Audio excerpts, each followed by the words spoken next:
అందరికీ క్రీస్తు నామములో వందనాలండి. అలాగే ఒక చక్కటి వాక్యాన్ని చదువుకుంటూ ముందుకు వెళ్దాం. లూకా సువార్త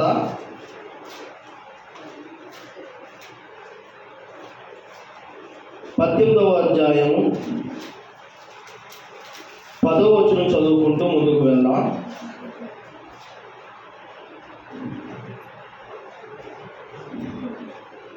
ప్రార్థన చేయుటకై ఇద్దరు మనుషులు దేవాలయమునకు వెళ్ళిరి. ఎక్కడికి వెళ్ళారంటమ్మా? ప్రార్థన చేయడానికి ఎక్కడికి వెళ్ళారంట? ఇద్దరు మనుషులు దేవాలయానికి వెళ్ళారంట. చాలా అద్భుతమైన పాఠం పిల్లరా. ఇద్దరు మనుషులు దేవాలయానికి వెళ్ళారంట ప్రార్థన చేయడానికి. దేవుడు చెప్తున్నాడు, ఈ మాట ఎందుకు చెప్తున్నాడంటే, తామే నీతిమంతులమని తమ్ము అనుకుని ఇతరులను తృణీకరించే వారి కొరకు ఈ ఉపమానం చెప్పారంట యేసుప్రభు వారు. ఉపమానం చెబుతూ, ఈ ఉపమానంలో ఇద్దరు మనుషులు ఉన్నారంట. వాళ్ళిద్దరూ దేవుని యొక్క మందిరానికి వెళ్ళారంట ప్రార్థన చేయడానికి. చదువు ఎంత బాగుంది మాట. ప్రార్థన చేయుటకై ఇద్దరు మనుషులు దేవాలయములకు వెళ్ళి, వారిలో ఒకడు పరిసయ్యుడును ఒకడు సుంకరి. అంటే ఇద్దరు మనుషులు దేవుడు మనకి చూపిస్తున్నాడు. ఈ ఇద్దరు మనుషుల్ని ఉపమాన రీతిగా ఎందుకు చెప్తున్నాడు అంటే, ఈ ఇద్దరు మనుషుల్లో ప్రపంచపు క్రైస్తవ ప్రజలందరూ ఉన్నారన్నమాట. అంటే వాళ్ళ యొక్క మనసులు ఎలా ఉన్నాయి? ఈ సుంకర్లాగా ఉన్నాయా, పరిసయ్యుడిలాగా ఉన్నాయా? ఈరోజు మనం చెక్ చేసుకోవాలి పిల్లగా. చూద్దాం. 11వ వచనం. పరిసయ్యుడు నిలబడి, దేవా నేను చోరులను, అన్యాయస్తులను, వ్యభిచారులైన ఇతర మనుషుల వలనైనను ఈ సుంకరి వలనైనను ఉండనందుకు నీకు కృతజ్ఞతాస్తుతులు చెల్లించుచున్నాను అన్నాడు. ఎవరమ్మైనా చేసేనా ప్రార్థన? పరిసయ్యుడు గురించి మనకి చెప్తున్నాడు. ఈ పరిసయ్యుడి ప్రార్థన ఎలా ఉంది అమ్మా? ఈ ప్రార్థన మరి ఎలా చేయొచ్చా? ప్రార్థన చేయొచ్చా? దేవుని మందిరంలోకి వచ్చి ఈ వ్యభిచారుల వలె, ఈ దొంగల వలె, ఈ కుతంత్రాల వల్లే వీళ్ళలా కాకుండా నన్ను దాచినందుకు, నన్ను కాచి కాపాడినందుకు నీకు వందనాలైనా అనవచ్చా? ఇతని ప్రార్థన ఎలా ఉందంటే, ఈ పరిసయ్యుడు చేసే ప్రార్థన ఏమా చూడండి, చోరుల వలె, అన్యాయస్తుల వలె, వ్యభిచారులే నేను, ఇతరుల మనుషుల వల్లే నేను, ఈ సుంకరి పక్కన ఈ సుంకర వల్ల నేను ఉండకుండా చేసినందుకు నీకు వందనాలైనా అంటాడు. చూడండి, అంటే ఇవన్నీ పనికిరానివన్నీ కూడా దేవుని ముందు చెప్పడం అంత అవసరమా? ఆలోచించండి. అంటే చాలామంది ప్రార్థనలు ఎలా ఉంటాయంట, ఇలా ఉంటాయంట. ఈ మాట సాక్షాత్తు యేసుక్రీస్తు ప్రభువారే చెప్తున్నాడు. అంటే ఇది మనకు ఎందుకు చెప్తున్నాడు? ఈరోజు క్రైస్తవ సమాజానికి ఈ మాటలు ఎందుకు చెప్తున్నాడంటే, చాలామంది ఎలాంటి బుద్ధి కలిగిన వారు ఉంటారో వాళ్ళ బుద్ధు వంకరగా ఉంది కాబట్టి మార్చుకుంటారని చెప్తున్నాడు. అర్థమైందమ్మా మీకు? ఎలా ఉంటుందంట బుద్ధి? మేమే నీతిమంతులము, మేమే సంఘ పెద్దలము, అయ్యగారికి మొట్టమొదటి కానుక ఇచ్చేది మేమే. అయ్యగారు ఉన్నవాళ్ళ ఇంటికి వచ్చి ముందు భోజనం చేస్తాడు, మా ఇంటికి వచ్చే మంచినీళ్ళు తాగుతాడు, మా ఇంటికి వచ్చే పాలు తాగుతాడు. ఇలాగా కొంతమంది మనసులు ఎలా ఉంటాయంట, ఇలా ఉంటాయంట. చూసారా? నిజమే. కొంతమంది క్రైస్తవులు కూడా, సేవకులు కూడా ఏం చేస్తారమ్మా? డబ్బున్న వాళ్ళతోనే బాగా మాట్లాడతారు. డబ్బున్న వాళ్ళ ఇంటికే పదే వెళ్తూ ఉంటారు. డబ్బున్న వాళ్ళతోనే అంత మాట వాళ్ళతో స్నేహం చేసి వాళ్ళనే పొగుడుతూ ఉంటారు. అవునా కదా? అంటే ఈ వాక్యాన్ని దేవుడు ఎందుకు చెప్పాడంట? ఇలాంటి బుద్ధులు కొంతమందికి ఉంటాయి కాబట్టి వాటిని సరి చేసుకోవాలి. సేవకులు కానీ కూర్చున్న ఆత్మీయ సహోదరులైనా సరి చేసుకోవాలి చెప్తున్నాడు. చూడండి, ఈ ప్రార్థన ఎంత చూడండి. మళ్ళీ ఒకసారి చదువుతాం. పరిసయ్యుడు నిలబడి, దేవా నేను చోరులను, అన్యాయస్తులను, వ్యభిచారులైన ఇతర మనుషుల వలనైనను ఈ సుంకరి వలనైనను ఉండనందుకు నీకు కృతజ్ఞతాస్తుతులు చెల్లించుచున్నాను. చూడండి ఎన్ని కలిపికొచ్చాడు. చూడండి, ఒక కొంపకట్లేదు అసలు. అమ్మా చూసారు ఎన్ని కొంపలు అందించుకుంటూ వచ్చాడు. ఆ మాట చూడండి ఎంత దారుణంగా ఉంది. అవునా కదా? అంటే పిల్లరా, ఈ మాట ఎలా ఉందంటే అమ్మా, మన కంట్లో మన కంట్లో దూలాన్ని పెట్టుకుని ఎదటి కంట్లోనూ నలుసుని ఎత్తినట్టు ఉన్నది. ఎక్కడుంది దూలం? అమ్మా, పెద్ద పిడకంత కంట్లోను, మన పిడకంత నలక కంట్లో పెట్టుకుని అవతల కంట్లోను చిన్న నలుసు ఎత్తుతున్నట్లేదా? అవునా కదా? అప్పుడు దేవుడు అంటున్నాడు, ఒరే బాబు, మీ బుద్ధులు అంటే వంకర బుద్ధులు ఉంటాయేమో మీలో, సరి చేసుకోండి అంటూ కింద ఇంకొక ఆయన చెప్తున్నాడు. చూడండి ఎంత కొంత ఆయన కూడా ఒకటి చదువుతాం. వారమునకు ఇంకా ఉంది ప్రార్థన. వారమునకంట 2 మార్లు ఉపవాసం చేస్తారండి. ఇక ఎలాగా అమ్మా? ఉపవాసం చేసినప్పుడంట, నేను ఉపవాసం ఉంటున్నానని మొఖం వికారంగా పెట్టుకోకూడదంట. ఉపవాసం ఉన్నట్లు పక్కన ఉన్న వాడికి చెప్పకూడదు, రెండోదిగా వికారంగా పెట్టుకోకూడదు. చాలామంది వాళ్ళ ఉపవాసం ఉన్నారు అని తెలియడం కోసం మొఖం నీరసంగా పెట్టేస్తారు, ఏలాడి పడిపోతారు, వాలిపోతారు. ఎందుకని? ఇవాళ ఆదివారం ఉపవాసం ఉన్నామమ్మా అంటారని. మీకు అర్థమైందా? మన ఉపవాసం ఉన్నట్టు ఎవరికి తెలవాలి? దేవుడికి తెలవాలి. అవునా కదా? మనుషులకు తెలవాలా? ఇదిగో ఇక్కడ అంటాడు, ఈయనంట ఉపవాసం ఉన్నాడంట. చూడండి, వారమునకు 2 మార్లు ఉపవాసం చేయించున్నాను, అది నా సంపాదన అంతటిలో 10వ వంతు చెల్లించున్నాను. అమ్మ, ఉపవాసం ఉన్నట్టు దేవుడికి మనం ఉపవాసం ఉన్నాం అనుకోండి, ఆదివారం, శుక్రవారం ఉపవాసం ఉన్నాం, ఆదివారం ఉపవాసం, ఇది దేవుడికి తెలుసా తెలదా? బాగా ఆలోచించండి. అయినా నేను శుక్రవారం ఉపవాసం ఉన్నాను, ఆదివారం ఉపవాసం ఉన్నాను అని దేవుడికి చెప్పాలా? నువ్వు ఉపవాసం ఉన్నది ఎందుకు? దేవుడు చూస్తాడనే కదా. నీ ప్రార్థన ఎందుకు? దేవుడు వింటాడనే కదా. మరి నువ్వు ఉపవాసం చేసినప్పుడు, ఉపవాసం ప్రార్థన చేసినప్పుడు మళ్ళీ నేను ఉపవాసం చేస్తున్నానని మరి దేవుడికి చెప్పాలంటారా? ఆలోచించండి. మళ్ళీ అంటున్నాడు, మళ్ళీ 10వ వంతు నేను 10వ భాగము నీకు చెల్లిస్తున్నాను.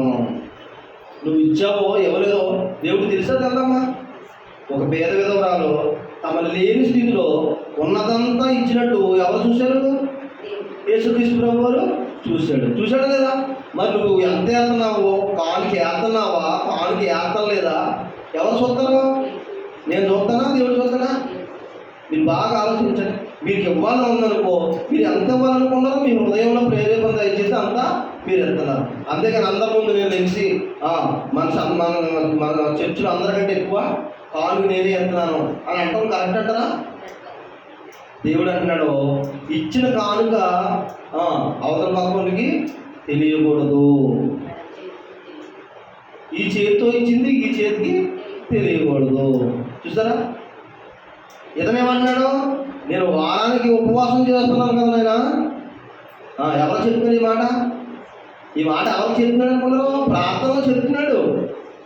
ఈయన ప్రార్థన, పరిచయుడు ప్రార్థన చేస్తూ ఈ వ్యభిచారుల వలె, ఈ శుంకరుల వలె, అన్యాయస్తుల వలె, దుర్మార్గుల వలె నేను లేనందుకు నీకు వందనాలు నాయనా అని చెబుతూ, వారానికి ఒకసారి నేను ఉపవాసం ఉంటున్నాను, నీకు 10వ వంతు 10వ భాగం చెల్లిస్తున్నాను అని చెప్తున్నాడు. చదువు ఎంతమంది?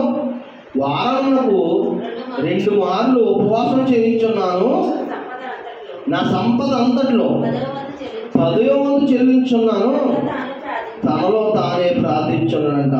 అమ్మా, ఉపవాసం చేయడం మంచిదా కాదా? చెప్పాలి. ఉపవాసం చేయడం మంచిదా కాదా? 10వ భాగం ఇస్తాం అంటే కానుక ఇస్తాం దేవుడికి మంచిదా కాదా? మరి దేవుడు ఏంటి మంచిది కాదు, నువ్వు చేసే పని చెడ్డరా అన్నాడేంటి? ఇప్పుడు పరిచయుడి ప్రార్థన ఇక్కడ మనం వింటున్నాం. మరి ప్రార్థన దేవుడికి నచ్చిందా? ఇప్పుడు మనం చెప్తున్న ప్రార్థన, ఈయన చేసిన ప్రార్థన, ఉపవాసం ఉన్నాడు, మంచిదా కదా? మంచిదే.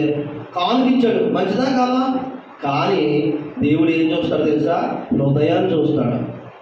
నువ్వు కానుకిచ్చావు మంచిదే, కానీ ఇచ్చే నీ మనసు కూడా మంచిదై ఉండాలి. నువ్వు ఉపవాసం ఉన్నా మంచిదే, కానీ నీ మనసు కూడా మంచిదై ఉండాలి. మనం సంపూర్ణంగా ఉపవాసం చేయాలి. అంతే తప్ప ఇంటి పక్క వాళ్ళ కోసం, సంఘంలో ఉన్న వాళ్ళు ఎదురు చూస్తారని ఉపవాసం ఉంటారా? మనల్ని మనుషులు చూడటం బాగుంటుందా, దేవుడు చూస్తే బాగుంటుందా? ఆలోచించండి. దేవుడు చూసేలాగా మన ప్రార్థన ఉండాలి, దేవుడు మెచ్చేలాగా మన పనులు ఉండాలి. కానీ ఇతను మనుషులు మెచ్చేటట్లుగా ఇతను వేషాధారంగా కనపడుతుంది. ఇంకా కిందకి వెళ్దాం, చదవండి ఎంత బాగుంటుందో. అయితే సుంకరి ఒక ఆయన ప్రార్థన చేశాడు. ఆయన ప్రార్థన ఎలాగో ఇప్పటి వరకు మనము విన్నాం. ఇప్పుడు రెండో ఆయన ప్రార్థన వింటున్నాం. 13వ వచనంలో అన్నాడు, పరిశీలి ప్రార్థన వినేసాం, ఇప్పుడు సుంకరి ప్రార్థన వింటున్నాం. అయితే సుంకరి దూరంగా నిల్చున్నాడంట. ఆకాశం వైపు కనులెత్తుటకైనను ధైర్యం చాలేదంట. ఇదేటమ్మా, ఆకాశం వైపు చూడడానికి ధైర్యం చాలపోతాం ఏంటి? మీకు అర్థమైందా? అంటే తప్పు చేసిన వాడు దేవుడికి భయపడతాడు. ఎప్పుడైతే దేవుడికి భయపడ్డాడో, నేను తప్పు చేశానని బాధ అతనికే వస్తుంది. పశ్చాత్తాపం అంటారు దాన్నే. దైవ చిత్తానుసారమైన ప్రార్థన అంట, కన్నీటితో చేసే ప్రార్థన హృదయంలో పశ్చాత్తాపాన్ని తీసుకొస్తుందంట. అదే రక్షణానికి మారు మనసు దయచేస్తుందంట. రక్షణకరమైన మారు మనసు. ఇతనికి ఏముందంటే పిల్లరా, మారు మనసు ఉంది. ఏదైనా డబ్బులు లేకపోయినా కానీ మంచి మనసు ఇతనికి ఉంటాయి. అందుకే చూడండి, అతను ప్రార్థన ఎంత బాగుందో. ఆకాశం నాకు కళ్ళు ఎత్తి చూడడానికైనా నేను యోగ్యుడు కాదు నాయనా అంటున్నాడు. చూడండి 13వ వచనం. అయితే సుంకరి దూరముగా నిలుచుండి ఆకాశం వైపు కన్నులెత్తుటకైనను ధైర్యం చాలక రొమ్ము కొట్టుకొనుచు, దేవా పాపినైన నన్ను కరుణించమని పలికెను. చూసారా ఏం పలికాడంట? ఏమా, చాలా మంది తప్పు చేసి కూడా, పాపం చేసి కూడా జడ్జంగా తలెత్తులు బతికేస్తారు. అతను అసలు తప్పు చేయనట్టు, అమ్మా అసలు తప్పు చేయనట్టు, అసలు పాపమే అరగనట్టు ఉంటాడు. అవునా కదా? కానీ తప్పు చేసిన వాడికి, పాపం చేసిన వాడికి కావాల్సింది ఏంటమ్మా? ఇదిగో ఈ మనసు కావాలి. ఏ మనసు కావాలి? ఈ సుంకరి మనసు కావాలి. ఈ సుంకరి మనసు ఎలాగైతే తగ్గింపు కలిగి ఉందో అలాంటి మనసు కావాలి. చూడండి ఎంత బాగుందో. అయితే సుంకరి దూరంగా నుంచున్నాడంట. ఆకాశం వైపు కనులెత్తుటకైనను ధైర్యం చాలక రొమ్ము కొట్టుకొంచు. రొమ్ము కొట్టుకుంటే గుండెలు బాదుకుని ఏడుస్తున్నాడు అనమాట. దేవా, నేను పాపినైనా నీ సన్నిధిలోకి వచ్చి తలెత్తుకుంటానికైనా సరే యోగ్యుడు కాదు. నిన్ను ఎదురుగా చూడటానికి, నీ పాదాలను చూడటానికి కూడా నేను యోగ్యుడు కాదు నేనని గుండెలు బాదుకుని ఏడుస్తున్నాడంట పిల్లరా. చూసారా? అలాంటి మనసు కావాలండి. తప్పు చేసిన వాళ్ళకి ఏం కావాలి? మారాలనే మనసు కావాలి. మార్పు చెందిన మనసు కావాలి. కన్నీళ్లు కాచి నేను తప్పు చేశాను ఆయన నన్ను క్షమించనే మనస్సు కావాలి. అక్కడ దేవుడు అంటున్నాడు, చూడండి ఎంత బాగుంది ఆ మాట. కన్నులెత్తి ఆకాశం వైపు చూడడానికన్నా నాకు ధైర్యం సరిపోవట్లేదని చెబుతూ అన్నాడు. రొమ్ము కొట్టుకొచ్చు, దేవా పాపిని నన్ను కరుణించమని కేకలు వేసను. అతని కంటే ఇతడు నీతిమంతుడుగా తీర్పు తీర్చబడ్డదండి. ఇతడు నీతిమంతుడుగా తీర్చబడిందంట. తనకంటే ఇతను వెళ్ళి మీతో చెప్పుచున్న మాట ఏంటంటే పిల్లరా, ఇతను కానుక ఇవ్వలేదు. మీరు బాగా ఆలోచించండి. ఇతని కంటే ఎక్కువ ఇవ్వలేదు. ఎవరికంటే? పరిసయ్యుడు కంటే అమ్మా ఇతను ఎక్కువ ఇవ్వకపోవచ్చు కానుక. పరిసయ్యుడు వారం 2 మార్లు ఉండొచ్చు, ఇతను ఒకసారి ఏమంటున్నాడేమో ఉపవాసం. అయినా ఇతను అహంకారం కలిగిన ప్రార్థన, పరిసయ్యుడు అహంకారం కలిగిన ప్రార్థన దేవుడు త్రోసివేసేసాడు. ఈ ప్రార్థన అకలతనంటే అంటే ఇలాంటి మనసులు కలిగిన వాళ్ళు సంఘాల్లో ఉంటారని దేవుడు చెప్తున్నాడు అనమాట. ఎలాంటి మనసు? సుంకరి మనసు కలిగిన వాళ్ళు ఉంటారు. మనసు కలిగిన వారు ఏమైపోవాలంట? తగ్గింపు మనసులోకి వచ్చేయాలంట. ఇదిగో పరిశీలి చేస్తున్నాడు నానా. సుంకర అంటాడు, సుంకర చేసిన ప్రార్థన దేవుడికి నచ్చింది. పరిశీలి చేసిన ప్రార్థన దేవుడు తోసివేశాడు. ఈ పరిశీలి అంట అహంకారం కలిగిన ప్రార్థన చేశాడంట. ఎవరమ్మా? ఎవరు అహంకారం కలిగిన ప్రార్థన చేశాడు? పరిశీలుడు. ఎవరి ప్రార్థన దేవుడు తోసివేశాడు? పరిశీలుడు ప్రార్థన. దేవుడికి నచ్చిందా? దేవుడు మెచ్చిన ప్రార్థన ఇదిగో ఈ సుంకరి ప్రార్థన. పిల్లరా, ఎవరి ప్రార్థనమ్మా? సుంకరి ప్రార్థన దేవుడికి నచ్చింది, మెచ్చినాడు. దేవుడు మెచ్చాడు.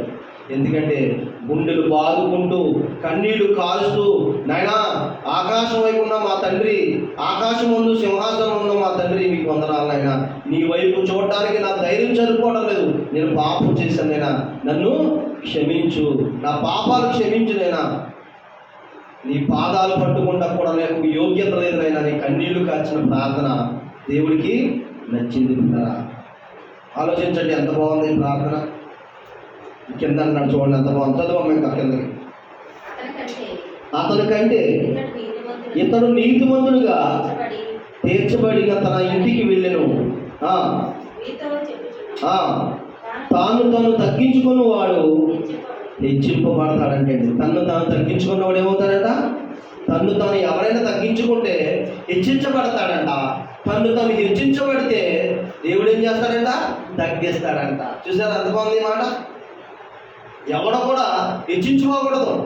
అతని మాటల్లో కానీ, అతని ప్రార్థనలో కానీ, అతని ప్రవర్తనలో కానీ హెచ్చించుకోకూడదు.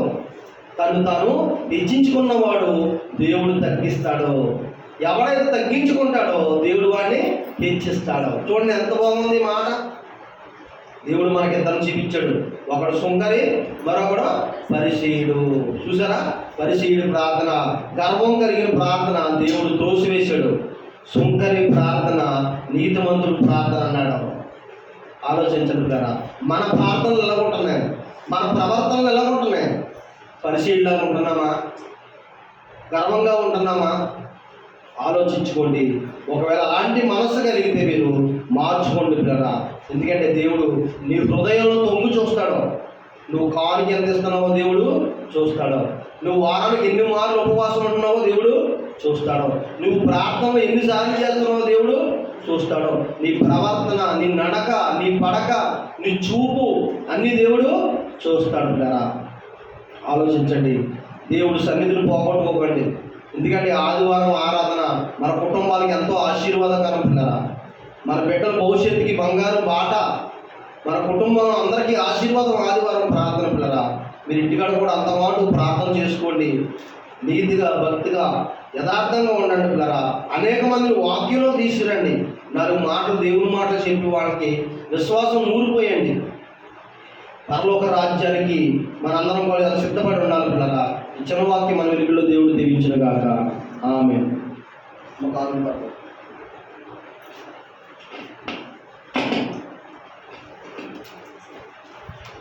అర్హత లేకున్నా ప్రేమించావు, ఇది కేవలం